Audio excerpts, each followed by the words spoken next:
It's off-season on Korean Street here in Dandong, China's main gateway to North Korea.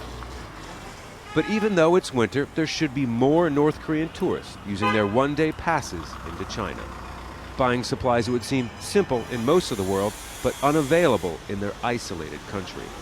Yu Qing and her husband were laid off by a Chinese state-run business 5 years ago. They opened this restaurant in the heart of Dandong and have been doing very well until recently. Our business has been affected a lot since people started talking about sanctions against North Korea.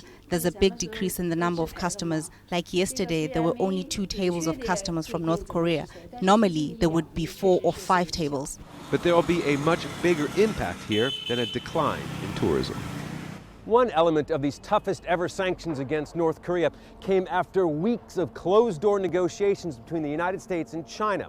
They agreed that all cargo that goes into or comes out of North Korea will be inspected. That means that any cargo carrying train carriage or truck lorry will be inspected that crosses these bridges. And the responsibility of policing these new sanctions here rests on the Chinese government. China says it agreed to tougher sanctions as they see them as a way to pressure North Korea back to negotiations at the 6-party talks. They stalled 8 years ago. China sees the talks as the best way to end the diplomatic confrontation between most of the world and North Korea.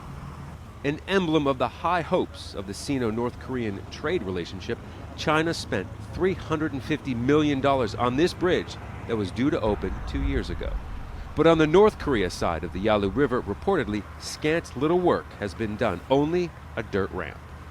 With these new sanctions in place, this might remain a bridge to nowhere for years to come. Scott Heidler, Al Jazeera, Dandong, China.